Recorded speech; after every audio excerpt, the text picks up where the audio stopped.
করে আর করবো একটু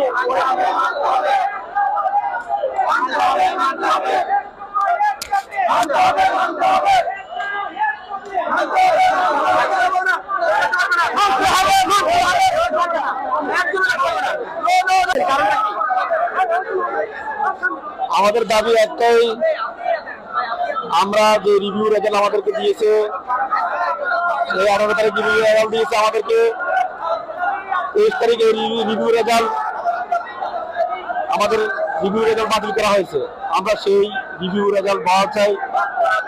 এই জীবনের কোনো দাম নেই, আমাদের এই জীবনের কোনো দাম নেই। আজকে যারা বার কাউন্সিলে এখানে উপস্থিত হয়েছেন, এদের সাথে আমরা বাইরে দিতাম, আমাদের বাইরে তখন ডেট দেয় নেই, আমাদেরকে বলছে ধারাবাহিকভাবে 25 তারিখ থেকে ডেট দিবে, কিন্তু আমাদের ডেট না দিয়ে আমাদের সেই রিভিউ রেজাল্টটা আমাদের বাতিল করা হয়েছে।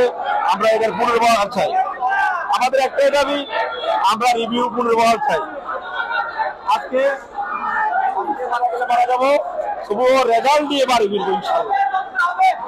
আপনাদের কাছে শুনতে চাই, মূল কথা হচ্ছে যে প্রায় 7000 প্লাস যেই রিভিউ করেছে, আমরা যারা রিভিউ করেছি পুনরায় আমাদের মূল্যায়ন করার জন্য। মূল কথা হচ্ছে আমরা তো বার কাউন্সিলকে একবারও বলি নাই যে আমাদের এই যে রিভিউ আমরা করেছি আমাদেরকে গ্রেস দেন। আমরা বলেছি আমাদের খাতাকে পুনর্মূল্যায়ন করুন। এখন তারা সিদ্ধান্ত নিবে যে তারা কি আমাদেরকে গ্রেস দিবে না আমাদের খাতা দেখবে না কি করবে। এখন রেজাল্ট দিয়েছে আমাদেরকে তারা 1914 জনকে পাস করিয়েছে, তার মধ্যে আমিও পাস করছি। এখন আমার কথা হচ্ছে যে আমরা অতি শীঘ্রই ভাইবার তারিখ চাচ্ছি, না হয় মৃত্যু। আমাদের তো এর বাইরে কিছু করার নাই। আমাদেরকে রেজাল্ট সবকিছু করেছে। এখন মুষ্টিমায় কিছু লোকের সমালোচনার কারণে যদি আমাদের এই রিভিউ বাতিল করে আমাদেরকে মৃত্যুর মুখে ঠেলে দেয়, তাহলে তারা আমাদের করার কিছু নাই। আমাদের মূল কথা হচ্ছে যে আমাদের ভাইবার ডেট দেওয়া হোক। আজকে দেখেন আপনারা রেজাল্ট ঘোষণা করছে 18 তারিখ, তারা 23 তারিখ রাতে সন্ধ্যায় ঘোষণা করে যে আমাদের রিভিউ যে রেজাল্ট 1914 জনের এরা বাতিল। আমাদের পরিবার তো শুরু করে সবাই জেনেছে যে আমরা পাস করেছি।